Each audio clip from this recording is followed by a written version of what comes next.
kaidan azim, tidak bisa berpikir jujur, tidak bisa objektif, dia berpikir subjektif. Karena apa? Pengaruh dari orang-orang yang mengikuti syahwat. Yang ketiga, Al-Quran bicara, فَخَلَفَ مِنْ بَعْدِهِمْ خَلْفٌ أَضَاعُوا الصَّلَاةَ وَاتَّبَعُوا الشَّهَوَاتِ. Maka menggantikan sesudah para nabi, sesudah generasi para nabi, khalfun, semula pengganti yang buruk, adha'us salat, mengabaikan sholat, bermain olahraga sampai lupa sholat, main bola, dia main bola, masukkan bola ke gawang musuh, sujud syukur dia, tapi nggak sholat asar. Ada nggak? Sujud syukur, sujud syukurnya menghadap utara, sudah menghadap utara, celana pendek, tidak sholat asar, pramuka baik, tapi pramuka jangan sampai tidak sholat. Olahraga baik, karnaval, tapi jangan sampai dengan karnaval meninggalkan sholat. Kan banyak terjadi ini, karnaval itu sampai lupa sholat. Ini generasi yang tidak baik. Khalfun adha'us salat, karnaval tapi tidak sholat. Dalam karnaval itu pakai jubah, pakai sarung, pakai sholawat. Asar belum selesai, maghrib baru sampai rumah, tidak sholat. Ini orang generasi yang buruk. Khalfun adha'us salat wattaba'us syahwat, dan mengikuti syahwat. Ini sebetulnya jebakan syahwat, hanya nafsu dia. Oleh karena itu, saya baca di dalam satu kitab Sunan Abi Dawud dengan syarahnya Ibnu Rustan. Syarah Sunan Abi Dawud itu ada Aunul Ma'bud, ada Badrul Majhud, ada Ad-Durrul Mandud di Syarhi Sunan Abi Dawud karya Muhammad Yasin bin Isa Al-Fadani, belum dicetak. Ini yang karya Ibnu Rustan. Di situ dijelaskan Nabi Muhammad SAW ketika beliau itu sedang di suatu tempat, refleks tidak sengaja ada wanita, ada perempuan, dan beliau tidak sengaja pandangan beliau bukan tertuju, beliau melihat perempuan itu. Rasulullah maksum, tidak punya dosa. Rasulullah maksum, tidak pernah maksiat. Tapi beliau menjaga umatnya. Melihat perempuan tadi sebelum beliau tergoda, dan tidak mungkin tergoda pada itu. Muhammad Rasulullah tidak mungkin tergoda wanita dengan Rasulnya. Sebelum manusia tergoda, beliau latih. Maaf, saya bukan Muhammad Rasulullah sebelum tergoda, mendidik umatnya sebelum tergoda dengan perempuan. Maka Rasulullah bergegas pulang, kemudian menghampiri istrinya dan berhubungan biologis dengan istrinya, supaya apa? Tidak mengingat perempuan tadi. Itu Rasulullah. Jadi begitu Rasulullah lewat ada perempuan, supaya tidak mengingat perempuan itu, beliau langsung pulang, menghampiri istrinya, menggauli istrinya. Ini sebagai preventif supaya tidak tergoda syahwat. Beliau preventif, pencegahan. Sebelum tergoda, dia hampiri pantai halal bagi beliau. istrinya beliau Ummul Mukminin Rasulullah SAW. Jadi kita ini ada uang haram, jangan dekat. Sebelum kita terjebak pada uang haram itu, cepat kita makan yang halal saja. Imam Ghazali, Imam Ghazali itu di dalam kitab Ihya-nya, orang nuwuk tahu nuwuk ruqyah. Itu kalau belum sembuh jangan dikasih uang. Belum sembuh.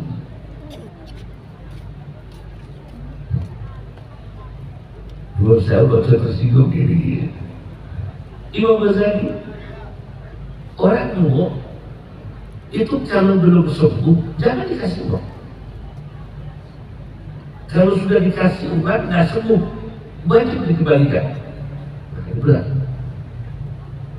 Orang pun bertanya, kebanyakan orang soal ke kiai, ke ustadz, minta sembuh, kasih uang dulu. Katanya mengikuti hadis Bukhari, Abu Sa'id Al-Khudri.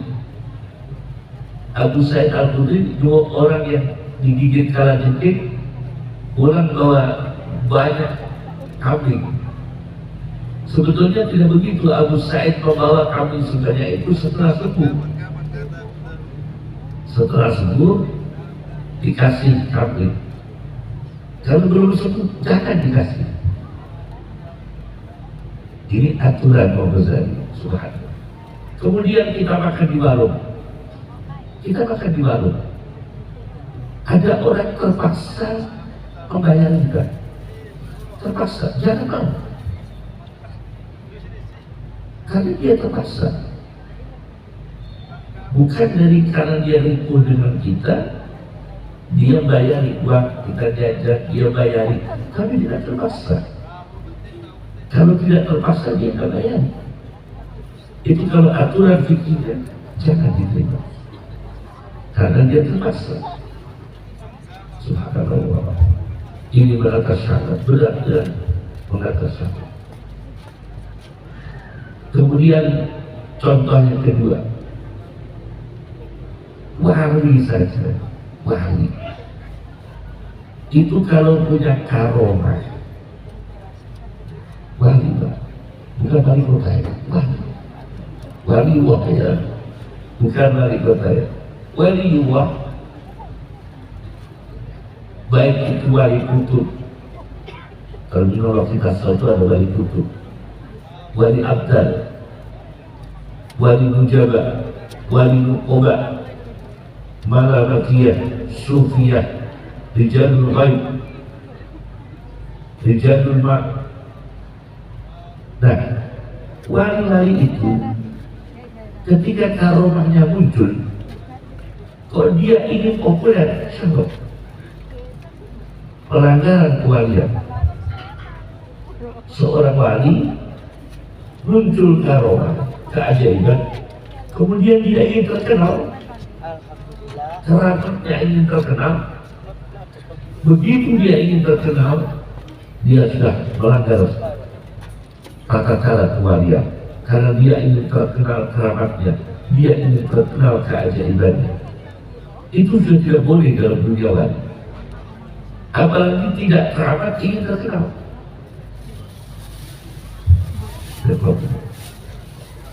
Orang keramat itu.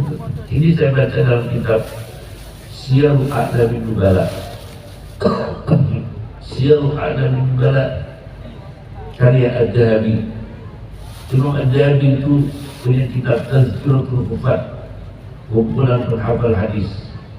Punya kitab Al-Kabair, kumpulan dosa-dosa besar. Punya kitab Tarikul Islam Al-Kabir, 45 jilid. Punya kitab Syiarul A'lamin Nubala dan sebagainya. Di dalam kitab itu saya baca ada dua wali Allah bertemu.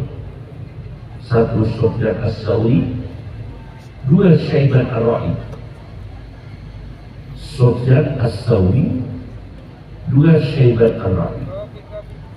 Beliau dua-duanya baru menunaikan perjalanan menunaikan ibadah haji. kalau ada teh ada.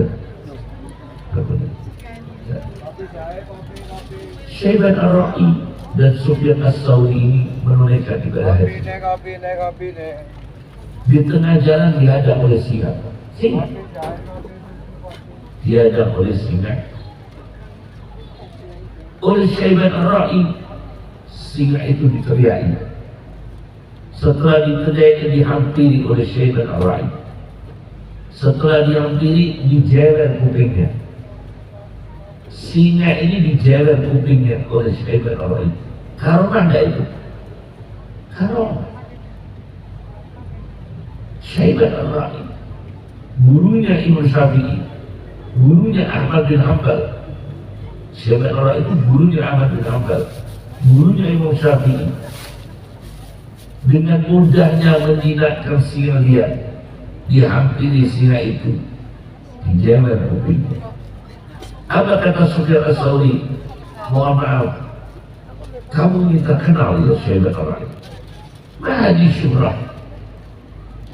Kamu ini populer karena seperti ini. Oh enggak. Saya tidak ingin populer. Saya tidak ingin terkenal dengan karomah. Yakni karomahnya wali disertai ingin populer itu lupa dari Allah. Syahwat itu. Ilmunya ulama bagus, tapi disertai dengan nafsu ingin populer, ingin viral dan sebagainya, syahwat. Sedekah baik, tapi dia ingin viral sedekah, syahwat. Maka banyak. Oleh karena itu, menjadi pemimpin ini kan nanti akan mendekati musim pemilu. Saya mohon jangan terima uang. Paham ya? Ya. Jangan terima uang, suap-suap, riswah, jangan. Meskipun itu budaya, tapi jangan. Kasihan yang nyalon. Yang nyalon kasihan. Apalagi dibohongi. Disuruh bagikan 100 amplop, dibagikan 5 amplop. Ada tidak Pak seperti? Disuruh bagikan 100 amplop, dibagikan 20 amplop. Malah kadang-kadang yang membohongi itu ustaz. Tercacau ini. Ini syahwat.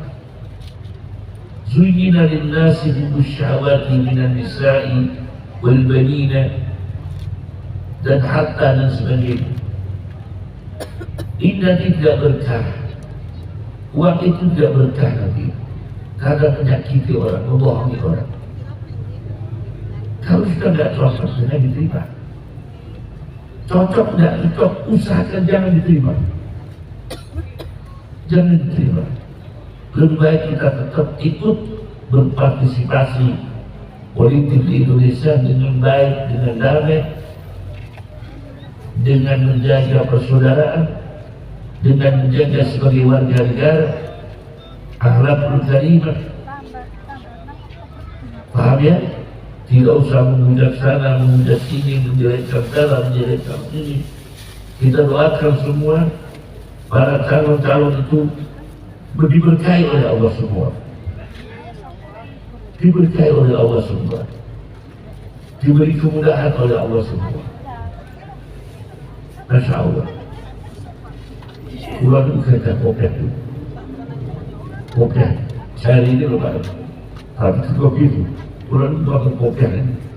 Kopiah ini tidak diblok-blok. Calon-calon. Ini makin ke sini.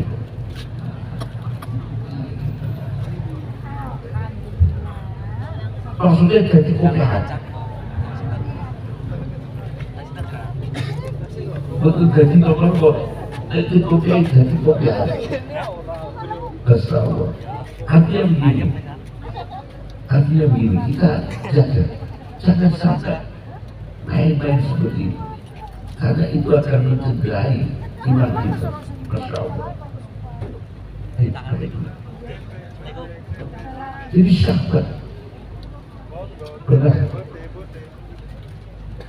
suatu ketika kita ini dimami orang, dimami Tuhan. Ada orang bahwa beras 1 ton kita doa kita doakan dengan panjang karena bawahnya 1 ton. Tapi begitu tamu yang kedua bawahnya cuma 1 kintal, doa kita lebih pendek. Begitu tamu yang ketiga bawa gula cuma 2 kilo, doa kita bismika Allahumma akhir wa bismika abud, doa itu dibaca karena apa? Dia cuma bawa gula 2 kilo. Ini kita sahabat membeda-bedakan orang yang bawa 1 ton, semangat kita berdoakan. Bawanya cuma 1 kilo, berkurang semangatnya. Bawanya cuma 2 kilo, lebih berkurang semangatnya. Ini sahabat sebenarnya. Nah seperti inilah berbahaya sekali. Maka saya senang orang itu jujur seperti yang diamanahkan Rasulullah SAW. Di dalam kitab Surat Ibnu Majah, termasuk sejelek-jeleknya uang yang kita terima adalah terkait dengan politik. Apabila kita dikasih uang, kita membeat orang itu. Kalau kita tidak dikasih orang, kita tidak membeat orang itu. Ada di dalam kitab hadis Surat Ibnu Majah. Itu sangat dimurkai oleh Rasulullah SAW. Sangat dimurkai oleh Rasulullah SAW. Kemudian ilustrasi yang ketiga dari karomah bisa menjadi syahwat. Yang ketiga, ibadah disertai dengan egoisme menjadi syahwat dan ghaflah, lupa dari Allah. Ibadah disertai dengan egois, tapi jangan ada pertanyaan begini ya, sedekah tidak ikhlas dengan tidak usah sedekah tapi ikhlas, baik mana? Ya sulit. Saya nyumbang uang untuk masjid tidak ikhlas, tapi kalau saya tidak nyumbang ikhlas, baik mana? Panitia masjid mesti senang yang nyumbang sebanyak-banyak, meskipun gak ikhlas semua. Kalau panitia ya, Masya Allah. Jadi ibadah disertai dengan egois itu menjadi syahwat, lupa dari Allah. Saya baca di dalam kitab Al-Bidayah wa Nihayah karya Ibnu Katsir, ada kitab Al-Bidayah wa Nihayah karya Ibnu Katsir, yang punya kitab Jami'ul Masalik wa Sunan, yang punya kitab Tafsir Ibnu Katsir, yang punya kitab Qasasul Anbiya Ibnu Katsir. Beliau cerita ada ulama namanya Abdullah bin Mubarak. Beliau sedang menunaikan ibadah haji, bawa uang 1000 dinar. Beliau bawa uang 1000 dinar. Di tengah-tengah perjalanan Abdullah bin Mubarak, dia menemukan seorang gadis kecil yang menggaes bangkai burung di tempat sampah. Ada gadis kecil mengambil bangkai burung di tempat sampah. Ditanya oleh Abdullah bin Mubarak, ini bangkai untuk apa, Dek? Ini untuk makan saya sekeluarga. Kami sudah berhari-hari tidak ada yang bisa kamu makan kecuali bangkai. Tidak punya uang, miskin sekali, fakir sekali. Apa yang dilakukan Abdullah bin Mubarak? Sudah, saya batalkan haji saya. Saya tidak melanjutkan perjalanan haji saya karena saya diberikan tahu oleh Allah peristiwa ini kalau aku lanjutkan menjadi ibadah yang egois, maka dibatalkan oleh beliau hajinya, dan uang beliau 1000 dinar itu hanya diambil 20 dinar untuk pulang ke rumah. Sisanya diberikan pada perempuan itu yang sangat miskin itu sekeluarga. Karena kalau saya tidak mengasihi orang ini, dia berhari-hari makan barang haram, yakni bangkai. Maka tidak ada jalan lain kecuali aku membatalkan haji saya, dan uang ini aku berikan kepada perempuan itu. Hanya diambil 20 dinar untuk pulang ke rumah. Sisanya 980 dinar diberikan pada perempuan itu supaya tidak lagi makan bangkai. Coba, karena apa? Menjaga ibadah jangan sampai egois, mementingkan diri sendiri.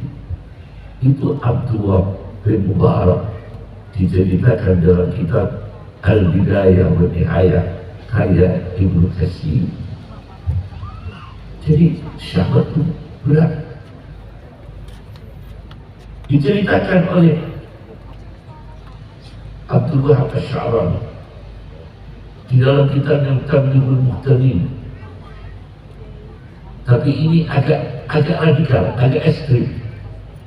Ada ulama, kalau yang ngaji sedikit beliau ngajar, kalau yang ngaji banyak beliau perai, libur. Karena kalau nanti yang ngaji sedikit dia bisa ikhlas, tapi kalau yang ngaji terlalu banyak dia tidak bisa ikhlas. Maka kalau pesertanya banyak dia libur, kalau pesertanya sedikit dia ngajar. Ada begitu. Coba dalam kitab Tamyi'ul Muhtamin karya Abdullah Asy-Sya'rani, kita belum mampu itu, belum mampu itu. Tapi ada begitu. Oleh karena itu, hormati semua profesi, baik ulama dihormati, habaib dihormati, TNI dihormati, polisi dihormati, rakyat dihormati, fakir miskin dihormati. Masya Allah, supaya kita ini tidak syahwat nafsu. Saya kemarin pernah bincang-bincang begini, soal apa itu haji.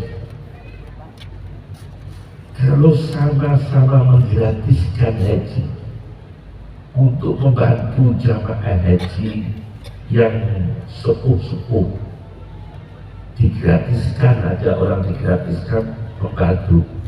Kalau diizinkan, kami mengusulkan justru dari TNI Polri untuk digratiskan, karena tenaganya untuk membantu, tenaganya dari TNI Polri sama-sama ada yang digratiskan untuk membantu yang sepuh-sepuh, tenaganya itu sudah kalau bisa ada TNI Polri. Karena apa? TNI Polri, mohon maaf ya, kita tidak, bukan saya berarti kita salah dari TNI, bukan ya. Karena kita melihat di lapangan, karena beliau punya skill, satu pendidikan menghadapi keadaan kritis, menghadapi suasana mencekam, menghadapi kemacetan, menghadapi konflik, menghadapi keributan, fisiknya sudah terukur. Ini kalau membantu orang haji sama-sama gratis, jangan sampai gratiskan orang haji di sana nggak bantu apa-apa. Kan emang nanti itu yang tujuannya digratiskan supaya membantu orang, sampai di sana nggak bantu apa-apa, kan mubazir. Nah, maksud saya. Tapi kalau yang digratiskan orang yang punya power, punya skill, punya bakat, punya kedisiplinan dan terpelajar, ada manfaatnya. Dokter misalnya, perawat, ada manfaatnya. Dan dari TNI digratiskan di sebagian tiap tahun, itu nanti insya Allah sangat membantu. Ini kami usul untuk pemerintah ya, terutama dari Kementerian Agama maksudnya, dari Kementerian Agama dan pemerintah, kan bersama-sama ada yang digratiskan haji. Kita jangan terus kita ustaz harus gratiskan, jangan begitu. Apalagi kita sudah haji berkali-kali, minta gratis lagi, kan tidak bagus tuh. Kita sudah pergi haji, minta gratis, mending yang digratiskan orang yang belum haji atau yang uang tenaganya dibutuhkan untuk membantu. Dalam hal ini yang cocok ya TNI Polri untuk membantu fisiknya ya, tenaganya. Ada orang sepuh-sepuh yang sakit-sakit, ada orang yang kesesat jalan, untuk apa ya, menghadapi orang bingung di tengah jalan, itu jelas ada ilmunya. Dengan lalu lintas yang macet, bagaimana dia bisa ikut membantu, dan itu penting sekali. Nah, kalau kita egois, kita mementingkan diri kita sendiri, jangan begitu. Jangan begitu, jangan kita mementingkan diri kita sendiri, tapi mementingkan umat banyak supaya tidak sahabat. Gratis tapi tidak sahabat, soalnya gratis tapi tidak sahabat. Mohon maaf ya, ini tetap yang memilah haji tetap, manasik tetap, para kiai tetap, misalnya ada yang bantu. Tetapi untuk hal-hal tertentu memang bukan kita yang mampu, orang yang punya keahlian dalam hal ini, misalnya kesehatan ya dokter, perawat, untuk tenaga fisik TNI Polri, nah itu bagus sekali. Tiap tahun ada digilir, itu bagus sekali. Nah, itu juga supaya kita tidak syahwat ibadah ya. Ibadah jangan sampai jadi syahwat nafsu. Ada lagi kasus yang terakhir. Ternyata dalam Al-Quran besok kita di surga, syahwat dan nafsu itu diabadikan, tidak hilang.